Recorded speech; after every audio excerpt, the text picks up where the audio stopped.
അധ്യായം 35. വരുണിന്റെ അവസ്ഥയിൽ മാനസികമായി ആകെ തകർന്ന കീർത്തി ആനിന്റെ വീട്ടിലെത്തുന്നു. അവളുടെ സങ്കടം കണ്ട് റിലാക്സ് ആകാനായി ആൻ അവൾക്ക് ബിയർ കൊടുക്കുന്നു. കീർത്തി മദ്യപിച്ച് ബോധമില്ലാത്ത അവസ്ഥയിലാണെന്നറിഞ്ഞ വരുൺ തന്റെ മുറിവ് കാര്യമാക്കാതെ അവളെ കൂട്ടിക്കൊണ്ടുപോകാനായി സഞ്ജുവിന്റെ എതിർപ്പിനെ മറികടന്ന് ഒരുങ്ങുന്നു. ആദ്യമായി മദ്യപിച്ച കീർത്തി കാറിൽ കിടന്ന് നല്ല ബഹളമായിരുന്നു. അവളുടെ അവസ്ഥ കണ്ട് ജിതിന് ഉള്ളിലാകെ ഭയമായിരുന്നു. വരുണും സഞ്ജുവും തന്നെ തെറ്റിദ്ധരിക്കുമോ എന്നവൻ ഭയപ്പെട്ടിരുന്നു. മറുവശത്ത് കീർത്തി അന്വേഷിച്ചിറങ്ങാൻ തുടങ്ങിയ വരുണിനെ ഓരോന്ന് പറഞ്ഞ് തടയുകയായിരുന്നു സഞ്ജു. വരുൺ, ഞാൻ പറയുന്ന ഒന്ന് കേൾക്ക്. കീർത്തി എവിടെ പോയതാണെങ്കിലും അവൾ ഒറ്റയ്ക്കായിരിക്കില്ല. അവളുടെ കൂടെ ജിതിനുണ്ട്. നീ ഇങ്ങനെ ടെൻഷൻ അടിക്കാതെ. കീർത്തിക്കൊന്നും പറ്റില്ല. ചിലപ്പോ അവര് വീട്ടിലേക്ക് തിരിച്ചു വന്നുകൊണ്ടിരിക്കുകയാണെങ്കിലോ?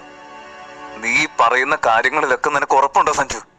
അവിടെയാവും, അവൻ ഉണ്ടാവും എന്നൊക്കെ പറയുകയല്ലാതെ കീർത്തിയുടെ കൂടെ ജിതിനുണ്ട്, അവൾ സുരക്ഷിതയാണെന്ന് എനിക്ക് ഉറപ്പ് തരാൻ പറ്റുമോ നിനക്ക്? സംസാരിക്കുമ്പോൾ ശരീരം വലിഞ്ഞ് വരുണിന് മുറിവ് നന്നായി വേദനിക്കാൻ തുടങ്ങിയിരുന്നു. പക്ഷെ അതൊന്നും കാര്യമാക്കാതെ അവൻ കീർത്തിയെ തേടി ഇറങ്ങാൻ പോവുകയായിരുന്നു. വരുൺ പ്ലീസ്, നീ വേദനയും കടിച്ചു പിടിച്ച് യാത്ര ചെയ്യാൻ പോവാണോ? ഇപ്പൊ നിന്റെ ബോഡി അനങ്ങിയ മുറിവിന്റെ സ്റ്റിച്ച് എല്ലാം വലിഞ്ഞ് പൊട്ടാനിടയുണ്ട്. നീ ഞാൻ പറയുന്നത് കേൾക്ക്. തൽക്കാലം നീ റെസ്റ്റ് എടുക്കാൻ നോക്ക്. നിനക്ക് കീർത്തിയെ സുരക്ഷിതയായി കണ്ടാ പോരെ? ഞാൻ പോയി കൊണ്ടുവരാം അവളെ.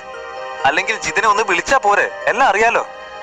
ഇല്ല സഞ്ജു, നിനക്ക് അവളെ കൊണ്ടുവരാൻ കഴിയില്ല. കീർത്തിയുടെ സ്വഭാവം വെച്ചിട്ട് അവൾ നിന്നോട് ഇനി നല്ല രീതിയിൽ പെരുമാറുമെന്ന് എനിക്ക് തോന്നുന്നില്ല. അയാൾക്കും അവളെ ഹാൻഡിൽ ചെയ്യാൻ പറ്റുമെന്ന് തോന്നുന്നില്ല. ഞാനല്ലാതെ വേറൊരാൾ പറയുന്നതൊന്നും അവൾ കേൾക്കില്ല. ഇന്നത്തെ സംഭവം അത്രയേറെ അവളെ ഹേർട്ട് ചെയ്തിട്ടുണ്ട്. I am sure.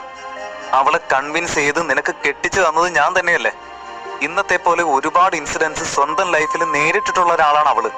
ഈ ചെറിയ കാര്യമൊന്നും അവളെ തകർക്കില്ല. നീ ഞാൻ പറഞ്ഞതനുസരിച്ച് റെസ്റ്റ് എടുക്കാൻ നോക്ക്. അവൾ ഇങ്ങോട്ടേക്ക് കൊണ്ടുവരുന്ന കാര്യം ഞാൻ ഏറ്റു. സഞ്ജു, നിന്റെ ഉപദേശം കേൾക്കാനുള്ള ഒരു മാനസികാവസ്ഥയിലല്ല ഞാൻ. എനിക്ക് വേറൊന്നും കേൾക്കണ്ട. നീ എന്റെ കൂടെ വരുന്നോ ഇല്ലയോ? വരുൺ ദേഷ്യത്തിൽ തന്നെയായിരുന്നു സഞ്ജുവിനോട് ചോദിച്ചത്. വരുൺ പിന്നെ അടുത്തുള്ള ബോഡി ഗാർഡിനെ നോക്കി പറഞ്ഞു, ഡ്രൈവറോട് വണ്ടി എടുക്കാൻ പറ. കീർത്തിയുടെ ലാസ്റ്റ് ലൊക്കേഷൻ ട്രേസ് ചെയ്. എന്ത് മാർഗം ഉപയോഗിച്ചായാലും വേണ്ടില്ല. കീർത്തിയുടെ എക്സാക്ട് ലൊക്കേഷൻ എനിക്ക് അറിയണം. Make it fast. വരുൺ, നീ സ്ട്രെയിൻ എടുത്ത് അലറണ്ട. ഞാൻ വരുന്നുണ്ട് കൂടെ. ഞാൻ ചെയ്യാം. ഭാര്യയും കൊള്ളാം, ഭർത്താവും കൊള്ളാം. സഞ്ജു ദേഷ്യത്തോടെ പുറത്തേക്ക് നടന്നു. നടക്കുന്നതിനിടയിലും അവൻ പിറുപിറുത്തുകൊണ്ടിരുന്നു. അല്ലേലും ഒരിക്കലും ഞാൻ പറയുന്നത് കേൾക്കില്ലല്ലോ. സ്വന്തം കാര്യത്തിൽ പോലും ഇത്തിരി ശ്രദ്ധയില്ല. അവന്റെ തന്നെ ഒടുക്കത്തെ പ്രോട്ടോകോൾ കാരണം സ്വന്തം ഭാര്യയെ വരെ അകറ്റി നിർത്തേണ്ട അവസ്ഥയില്ലേ. എന്നിട്ടിപ്പോ ഭാര്യ സ്നേഹം മൂത്ത് അവളെ തിരഞ്ഞിറങ്ങാൻ നോക്കുന്നു. സഞ്ജു കാർ പോർച്ചിലേക്ക് കാലെടുത്തു വെച്ചതും കീർത്തിയെയും കൊണ്ട് ജിതിൻ അവിടെ എത്തി. അവൻ കാർ നിർത്തി ബാക്കിലെ ഡോർ തുറന്നു. അവിടെ ആകെ വാടിക്കുഴഞ്ഞ് കീർത്തി കിടക്കുന്നുണ്ടായിരുന്നു. കീർത്തി, എന്താ പറ്റി? കീർത്തിയെ കണ്ടതും സഞ്ജു ഉറക്കെ ചോദിച്ചു. അകത്തായിരുന്ന വരുൺ അത് കേട്ടതും ധൃതിയിൽ അങ്ങോട്ടേക്ക് വന്നു. മുറിവ് വലിഞ്ഞു വേദനിച്ചെങ്കിലും അവൻ അത് കാര്യമാക്കിയില്ല. കീർത്തിക്ക് എന്തു പറ്റി? വരുൺ മുറിവ് പൊതിഞ്ഞു പിടിച്ച് സഞ്ജുവിന്റെ അടുത്ത് വന്ന് ചോദിച്ചു. വരുൺ വരുന്നത് കണ്ടതും ജിതിൻ ഭയന്നു പോയിരുന്നു. കീർത്തിയുടെ ഈ അവസ്ഥയിൽ അവൻ തന്നെ ശിക്ഷിക്കുമോ എന്ന് അവൻ ഭയപ്പെട്ടു. ഒന്നും പറ്റിയില്ല സാർ.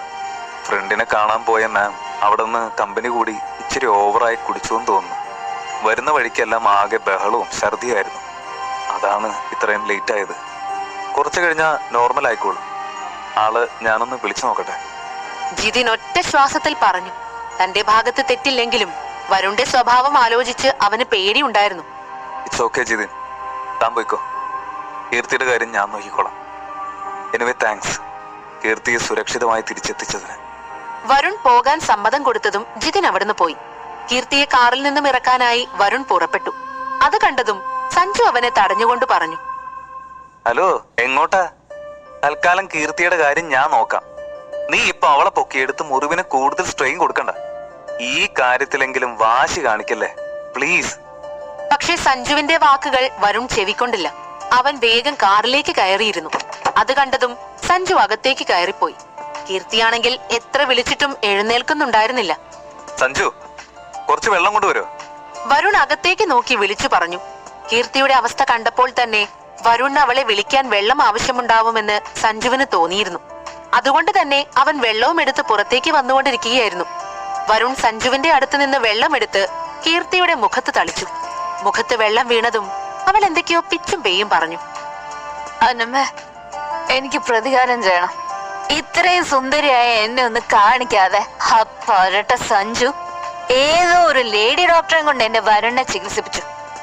ഈ ലോകത്ത് ജെൻസ് ഡോക്ടർമാരില്ലാത്ത പോലെ അവന്റെ കാണിക്കല്. സ്വന്തം ഭാര്യയെ എനിക്ക് അവനെ കാണാൻ പാടില്ല. ഏതോ ഒരുത്തേക്ക് വന്ന് ചികിത്സിക്കാം. വരുണൊന്ന് കണ്ണു തുറന്നോട്ടെ, അവന്റെ കഥ ഞാൻ കഴിക്കും. പാവല്ലേടി ഞാൻ. എന്നോട് അവരിങ്ങനെ കാണിക്കുന്ന. കീർത്തിയുടെ സംസാരം കേട്ട് വരുണിന്റെ മുഖത്തൊരു പുഞ്ചിരി വിടർന്നു. ആരെയും തിരിച്ചറിയാൻ കഴിയാത്ത വിധം ലഹരിയിലായിരുന്നു കീർത്തി. വായടങ്ങാതെ പരിഭവവും പരാതിയും വിളിച്ചു പറഞ്ഞുകൊണ്ടേയിരുന്നു. മറുവശത്ത് കാറിന് പുറത്തു നിന്ന് ഇതൊക്കെ കേട്ട് സഞ്ജുവും ഉറക്കെ ചിരിക്കുന്നുണ്ടായിരുന്നു. വരുൺ ബ്രോ, ബോധം വന്നാ ഇവളെന്നെ കൊല്ലോ. നിയമങ്ങളൊക്കെ ഉണ്ടാക്കിയത് നീയും അതിന്റെ ആട്ട് കൊള്ളാൻ ഞാനും. നല്ല കഥ. ഇവള് നമുക്ക് പണിയാകും. വരുണും സഞ്ജുവും കീർത്തിയെ താങ്ങി പിടിച്ച് ഹാളിലെ സോഫയിൽ കൊണ്ടിരുത്തി. ലഹരിയിൽ കാലുറയ്ക്കാതെ കീർത്തി കിടന്നാടുന്നുണ്ടായിരുന്നു. വരുണിന്റെ ബലഹീനതയിലും അവൻ അവളെ വീഴാതെ ചേർത്ത് പിടിച്ചിരുന്നു. ഒന്ന് ശ്വാസമെടുത്തതും അവളെ മുകളിലെ റൂമിലേക്ക് എത്തിച്ചു. അപ്പോഴേക്കും രണ്ടുപേരും ആകെ കുഴങ്ങിപ്പോയിരുന്നു. കീർത്തിയെ കിടത്തിയ ശേഷം സഞ്ജു പുറത്തേക്ക് പോകാൻ ഒരുങ്ങി. അത് കണ്ടതും വരുൺ അവനെ തടഞ്ഞു. സഞ്ജു, ഇന്നലെ രാത്രി വന്ന ആ ഫയലിനെ കുറിച്ച് നമുക്കൊന്ന് ഡിസ്കസ് ചെയ്യണം. ഡിലേ ആവാതെ അത് ചെയ്യാനുള്ളതാ. നമുക്കത് ഇപ്പൊ ചെയ്താലോ? നിന്റെ അവസ്ഥ ഇപ്പൊ ഓക്കെ ആണോ? കൂടാതെ നിന്റെ കെട്ടിയോളെയും നോക്കേണ്ട അവസ്ഥയിലല്ലേ നീ. അതിനിടയിൽ ഇതുകൂടി വേണോ? റിലാക്സ്, എല്ലാം ശരിയാക്കാം. ഒരു 10-15 മിനിറ്റ് നേരത്തെ കാര്യമല്ലേ ഉള്ളൂ. നീ ഇരിക്കി, നമുക്ക് നോക്കാം. നീ പിന്നെ ഒരു കാര്യം വിചാരിച്ചാ പിന്നെ നടത്താതെ വിടില്ല. വാ ഇരിക്കി, അതോടുകൂടി കാര്യം കഴിഞ്ഞോട്ടെ. വരുണും സഞ്ജുവും ഫയൽ നോക്കാൻ വേണ്ടി തുടങ്ങി. 5 മിനിറ്റ് കഴിഞ്ഞതും കീർത്തി കിടന്നിടത്ത് നിന്ന് എഴുന്നേറ്റിരുന്നു. ഉറക്കെ സംസാരിക്കാൻ തുടങ്ങി. ഓ ഹലോ സഞ്ജു ഭായ്, എന്റെ മുറിവേറ്റ് വീണ എന്റെ പ്രിയ പതി എവിടെ പോയി? ഇയാൾ എത്ര കാലം അവനെ ഒളിപ്പിച്ചു വെക്കും? ഡോ, തനിക്ക് കണ്ണിച്ചോര ഉണ്ടോടോ ഒരു പെണ്ണിനോട് ഇങ്ങനെയൊക്കെ പെരുമാറാൻ? കീർത്തിക്ക് എഴുന്നേറ്റപ്പോൾ സഞ്ജുവിനെ കാണാൻ കഴിഞ്ഞിരുന്നു. പക്ഷെ അങ്ങോട്ട് തിരിഞ്ഞിരുന്ന വരുണിനെ ശ്രദ്ധിച്ചിരുന്നില്ല. സഞ്ജുവിനോടുള്ള ദേഷ്യം അവളെ ആകെ കീഴ്പ്പെടുത്തിയിരുന്നു. അവളുടെ മനസ്സിൽ വരുണിനെ കാണാമായിരുന്നു ഉണ്ടായിരുന്നത്. അവളുടെ സംസാരം കേട്ടതും സഞ്ജു മെല്ലെ അവിടെ നിന്ന് എഴുന്നേറ്റു. വരുണേ, നീ അവളെ നോക്ക്. എന്നെ കണ്ടാ ചിലപ്പോ ആകെ പ്രശ്നമാവും. തീരെ ബോധമില്ലാത്തതാ. ബ്ലാക്ക് ബെൽറ്റ് അല്ലേ, ചിലപ്പോ തല്ലാൻ വന്നാലോ. അതുകൊണ്ട് ഫയലൊക്കെ ഞാൻ ഒറ്റയ്ക്ക് നോക്കിക്കോളാം. ശരി, നമുക്ക് നാളെ നോക്കാം. നീ പോയിക്കോ. സഞ്ജു പതിയെ പുറത്തേക്ക് ഇറങ്ങി. വരുൺ കീർത്തിയുടെ അടുത്തേക്ക് ചെന്നു.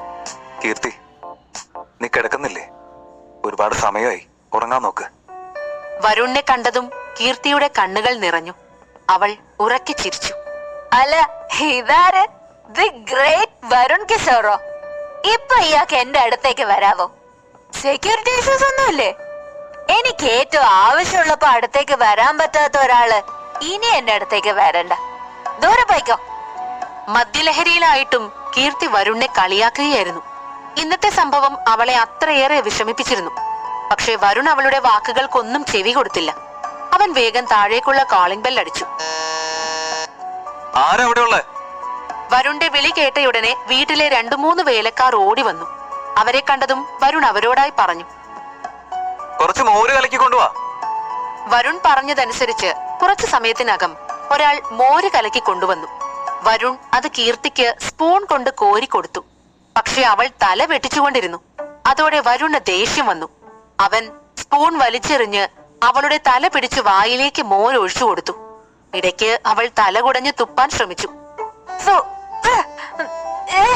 ഇത് പുളിയാ വരുൺ, എനിക്കിത് വേണ്ട. വേറെ ആന്തെന്ന് കയ്പുള്ളത് മതി. അതാ രസം. കുടിച്ചാൽ നമ്മള് അപ്പപ്പന്താടി പോലെ പാറി നടക്കും. അതാ വരുൺ. വരുൺ മോരും വെള്ളം കൊടുത്തപ്പോൾ അവൾ അവനോട് കൊഞ്ചി പറഞ്ഞു. മോര് കുടിച്ച ശേഷം അവൾ കുറച്ചു സമയം കിടന്നു. പതിയെ ഉറക്കത്തിലേക്ക് വീഴും, പിന്നെ പെട്ടെന്ന് എഴുന്നേൽക്കും. അത് ആവർത്തിച്ചുകൊണ്ടിരുന്നു. വരുണാണെങ്കിൽ അവളുടെ ഈ കളിയെല്ലാം നോക്കിക്കൊണ്ടിരുന്നു. ഇടയ്ക്ക് അവൾ ഒന്ന് എഴുന്നേറ്റിരുന്നു. വരുൺ, ഇയാൾക്കല്ലേ ഫ്രഞ്ച് യൂസ് ചെയ്യാൻ പഠിക്കണം എന്ന് പറഞ്ഞ്? ബാ, നമുക്കിപ്പൊ പഠിക്കാം. പാടാ കുട്ട, ടീച്ചർ പഠിപ്പിച്ചുതരാം. കീർത്തി പറയുന്നത് കേട്ട് വരുൺ അമ്പരന്ന് പോയി. ഈ ബോധമില്ലാത്ത അവസ്ഥയിൽ അവൾക്ക് ഫ്രഞ്ച് കിസ് അടിക്കൽ പഠിപ്പിക്കണമെന്ന്.